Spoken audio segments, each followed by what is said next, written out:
I work with a lot of people that have tight hip flexors, and there can be numerous reasons as to why the hip flexors become tight. One big reason that I see as to why they do have this tightness in these muscles is because of weakness. So first, I'm going to show you a few stretches for the front of your hips here. Those are your hip flexor muscles. And then I'm going to show you a few strengthening activities that you can do to try to help improve the strength of these muscles. Remember, a tight muscle does not always mean you need to improve solely your flexibility. A tight muscle that's not improving with stretches may mean that muscle is weaker, so you also want to focus on strengthening. So first we're going to focus on stretching out the hip flexors. With this first stretch, I'm going to have you go up into your knees. You're going to bring one leg in front of you. With the leg that's bringing in front of you, you're going to lunge towards that side. Please note that if you need to, if it's too much pressure on the leg that's on the ground, you can place a towel or a pillow underneath that knee there. When you start to lunge into this leg, it's going to be very important that you not arch your back. A lot of people think they're stretching their hip flexors when all they're solely doing is tilting the pelvis. Yes, the pelvis tilt itself can help put the hip flexors on stretch, but it can also serve as a compensatory movement. So right now, we're going to try to focus on maintaining a neutral spine in your lumbar region, that lower back, and also in the pelvic region through here.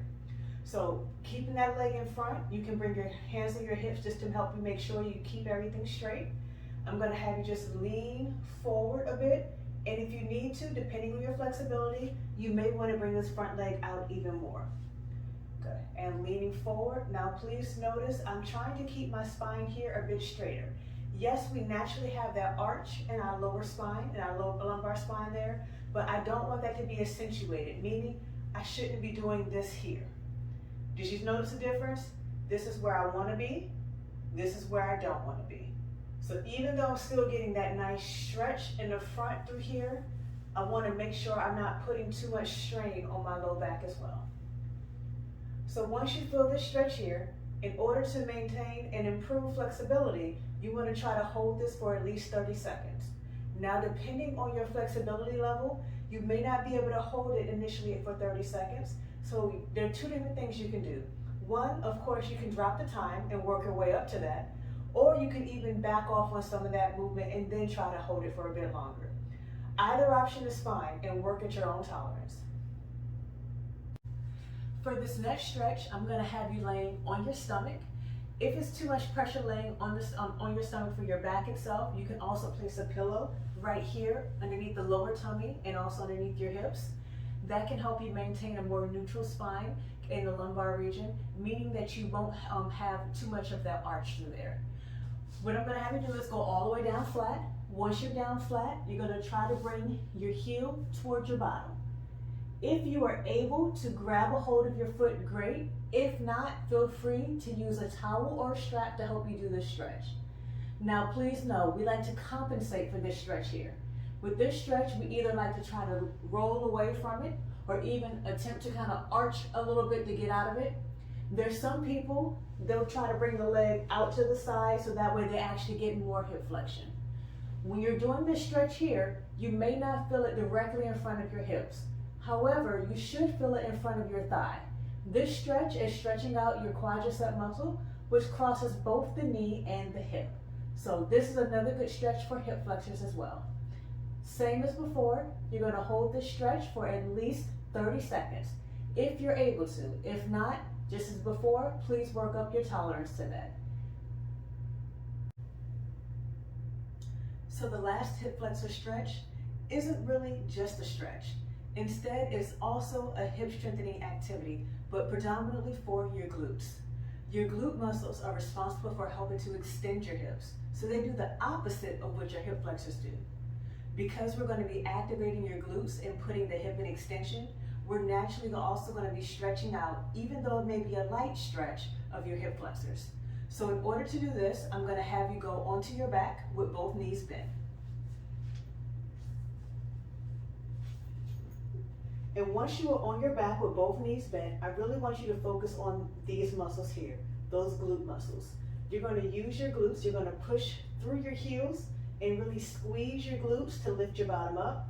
Really squeeze, and once you get up through here, rather than arching the back like that, I want you to focus on just tightening the glutes even further And as you tighten the glutes, you should feel a light stretch through here.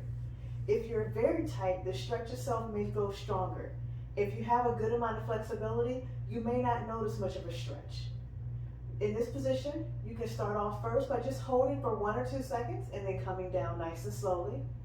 Depending on your level of conditioning, you're able to hold it much longer as well.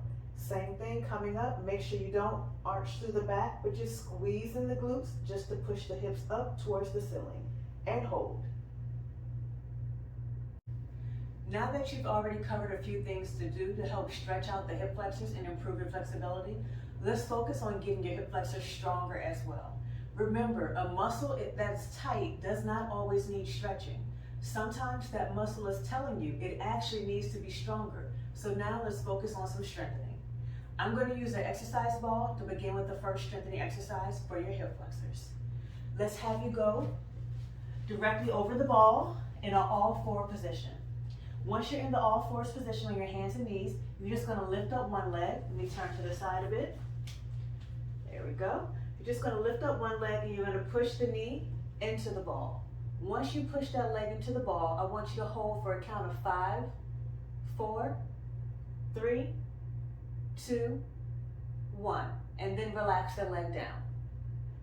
This exercise here you can repeat on both sides. Each time I recommend holding for about 5 seconds. If 5 seconds doesn't feel long enough, try going for 10. Same thing, let's go ahead and practice again.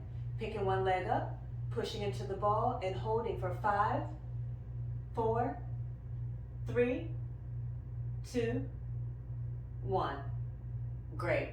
Go ahead and give that one a try a few times and make sure you do it on both sides. For the next hip flexor activity, we're going to use the wall here. With the wall, you're going to have your heels up against it. So I want you to bring your back down towards the floor first. Now, depending on your amount of flexibility that you have in your hamstrings, you may be able to sit up a bit higher. However, if it feels like too much of a strain, then I want you to lean back a little bit more into it and support yourself either with your arms or your elbows. So we're going to get into position. Facing the wall, you're just going to bring your feet up. Once your feet are up, you can slide into the wall a bit if you're able. And in this position now, you're going to try to keep your back nice and straight. You don't want to roll forward or slouch, but keeping the back straight.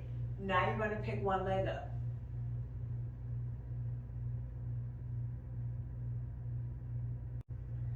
Those are just a few activities that you can do to try to work on your hip flexors. Hopefully after doing these a few times, you'll be able to move a little bit better. Let us know.